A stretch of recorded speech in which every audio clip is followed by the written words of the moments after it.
Hello, hello, hello from my dorm room. This is literally the most impulsive video I've ever made. I'm at school, right? And I can't record videos in the room I usually record videos. I don't even know if y'all can hear me right now, but I'm at school. And I'm in a dorm room. And you know what I'm saying? We still gotta be here because the NBA season is starting. And it would be a crime if I did not talk about it. This is not exactly the most conventional way to talk about it, but regardless, let's get right into it. Did y'all see what happened last night? Let me move my camera. But did y'all see what happened last night?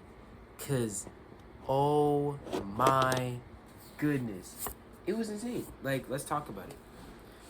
We had Thunder versus Rockets, and we had Lakers versus Warriors. Now, everybody wanted Curry versus Braun, but LeBron was injured, and it is what it is.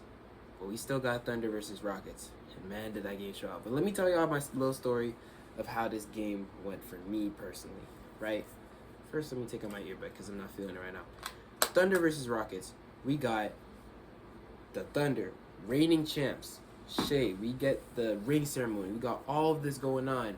And I'm so excited. And I can't watch it. Because I have NBA League Pass. And I live in Canada. And they don't let me watch stuff that's being nationally broadcasted. Half the stuff, literally, NBA League Pass, half the games that are on, you still can't even watch, even if you have NBA League Pass, which is low-key horrible. I hate it.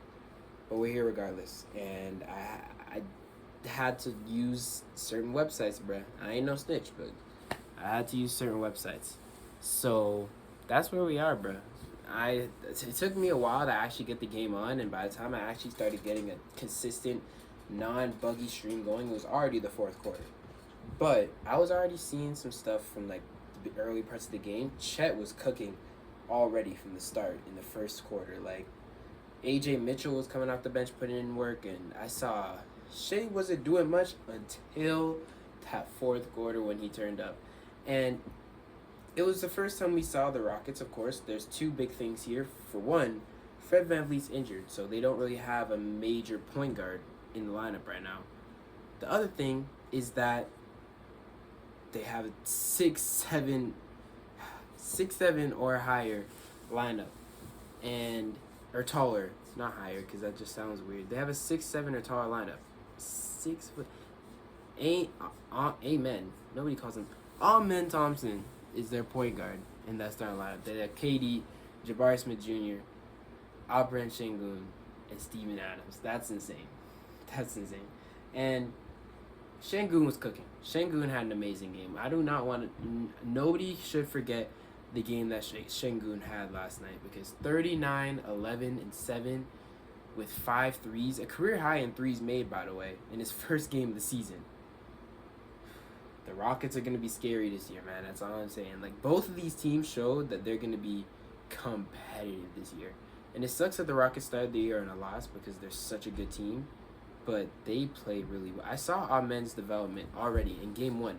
I mean, of course, he fouled out and he did miss a lot of shots. So there were times when people were thinking that Amen shouldn't, like, be the guy. And I mean, of course, that's why you got KD. KD's supposed to be the guy in those situations. But I do like that Amen is taking that jump offensively, because this team has a great defense. They're going to have that regardless.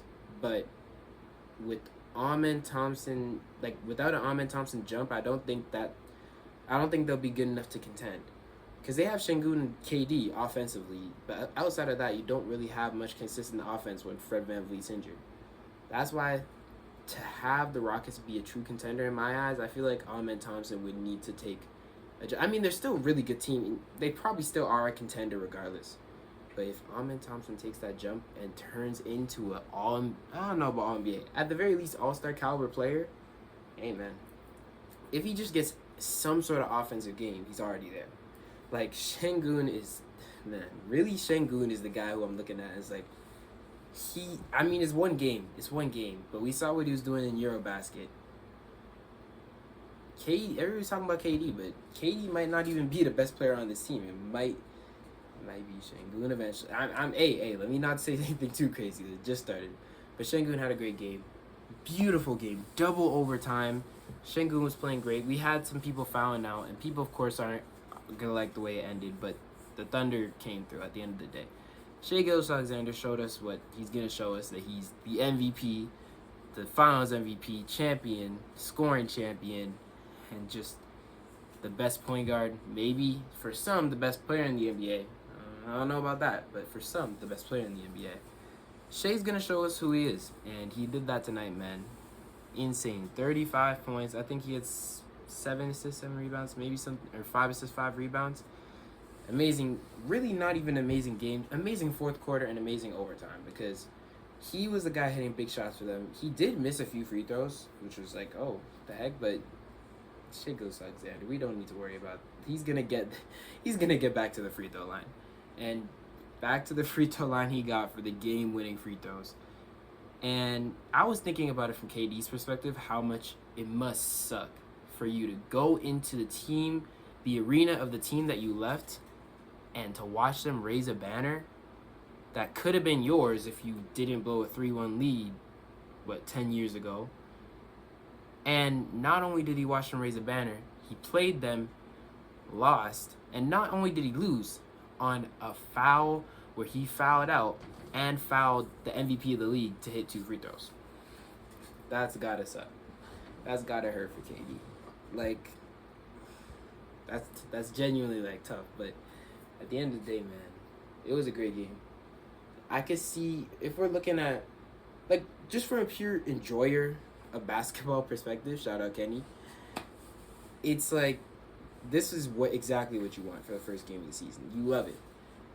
Like, double overtime thriller between the two most exciting young teams in the league, aside from maybe like the Spurs. Like, come on, this is what you want. And yeah, it's crazy, bro. So, as I was saying, oh my goodness, my brain blanked. If we're thinking from individual team perspective, though, you're gonna think about Shai, and you're gonna think about the Thunder, and you're gonna think about the Rockets. You're gonna think about how each of them individually, or as a team, did this game, not individually. You get what I mean. You're gonna think about how each of them did this game, and I'd say the Thunder showed exactly what we expected. Like, they are the championship team, and I mean, of course, it's still a lot of Shai, and they could have easily lost this game. Shai did come in the clutch for them, and their defense was really good, and they were missing Jalen Williams. So, really, this is a game they should have lost, if anything, because Jalen Williams is a bigger hit. Is Jalen Williams a bigger hit to them? I'd say he is than Fred VanVleet is to the Rockets, because although Fred VanVleet's their creator, their point guard, Jalen Williams is still an all-star. Not even all-star, all-NBA player. Second best player on a championship team. Not many people have that, like, status. Like, Jalen Williams is really, really good. And with him, maybe this game would have been different. But still, I'm not mad at what we got. It just made me more and more excited. Like, it's the perfect way to get people excited, get people hyped up for what's to come this season. And I spent a lot of time talking about this game because it's the one I watched. I mean, aside from the stars, Cason Wallace, I saw some things. Reed Sheppard, I saw some things. Reed Sheppard is, I like that they're giving him time and giving him his, because he's a guy who I had a lot of belief in from, like, when he was coming to the league. And this is his second year, and there is that thing known as the sophomore slump. When players come into their second year, they're not doing that good. Will Reed Sheppard suffer from that? Probably, especially because he's being thrown into a role where the main guy got injured. And, I mean, this is what he did in college, but also, like, hypothetically, this is the perfect opportunity for Reed Sheppard. He has two of the best offensive guys in the league around him, plus Amen Thompson, who could potentially turn into that. And then he has a great defense with him, because he's a small point guard, but he's all right defensively, and the rest of the defense is amazing. Like, Reed Sheppard is right now in the perfect situation. He can score and play make and create as much as he can. And I think, although he's still developing, I don't think he's going to be great, but I think he is going to provide some value if they keep playing him. It might not be pretty at first, but give it time, and Reed Shepherd, just wait, man. I really like this idea of Reed Shepherd in this situation, because it's kind of like the Timberwolves where Rob Dillingham there. It's kind of funny because both of them from Duke. No, Kentucky, sorry. Not Duke, Kentucky. They're from Kentucky, right? They are from Kentucky. I'm not even going to check that. They're from Kentucky. They're just kind of in that perfect situation where they can step up in place of the point guards for Timberwolves. It's Mike Conley. And I did hear now from recent reports that Dante DiVincenzo is actually going to be starting at the 1 for the Timberwolves, which is okay. I mean, Rob Dillingham's still really young, so it makes sense they wouldn't want to start him. It's interesting that, like, we even saw Cooper Flagg's going to be starting at the 1. Like, I feel like this season we're going to get a lot more big-oriented lineups. Like, that's what it seems like the NBA is shifting to in a way. Like, even with the Bucks, their best 3 players right now are all big men. Giannis, Bobby Portis, and Miles Turner. And so what if they run a lineup with Giannis at the 3, Portis at the 4, and Turner at the 5?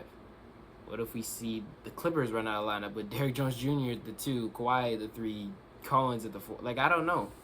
Like, it's interesting to see some of these teams trying out these things. Like, because we've seen this before happen with the small ball. We've seen small ball lineups. We've seen all 3-point shooting lineups. We've seen all not 3-point shooting lineups. It's just interesting that when you see teams try just not normal, like very abnormal strategies. You know what I'm saying? I mean, it's not very abnormal, I guess, because teams have done it before where they have really big dudes at the 1. But I'm very interested about the Cooper Flagg one. I find it funny that Cooper Flagg is going to play his first game in his entire career at the point guard position, and of course that's because they're missing Kyrie. But like, how does that? Are they running Cooper, Clay, PJ, AD, and like, yeah, there's a few teams trying out this new big man rotation experiment, and I'm excited, man. That's definitely a game to watch. Mavericks versus Spurs tonight. But yeah, I've spent a lot of time talking about this one game. Great game overall. Lakers Warriors was not really much. I mean, it really just made me more worried about the Lakers than I already was, and I'm not really sure about how I feel about the Warriors, because a lot of people have been hyping them up. A lot of people have been saying they're going to be like a top 3, top 4 team in the West, and I'm like, really? Like, that high? Like, already? They're contenders? I mean, of course you have Steph Curry, you're going to be a contender regardless, but I don't know, man. I just feel like they're really old, and the injuries have been a problem. Curry literally just got injured in the past playoffs. You've seen Jay Butler go through injuries. You've seen, I don't know who else. Al Horford's getting up, like really up there in age. Even though he hasn't been a guy with a lot of injury problems, like, yeah, I'm not exactly putting money on the Warriors being real contenders this year with the guys in the roster. And the same goes for like a team like the Clippers, because they're another team that's been hyped up a lot that I've been looking at kind of like, really? I really am sad I didn't get to put out my predictions this year. At the most, I'm going to have a prediction video, like my predictions after 1 week. But, you feel me? That's, yeah. Lakers Warriors, it was a good game. Curry didn't play at his best, but he didn't need to. And that's honestly the best sign you could have, because Curry was missing a lot of shots.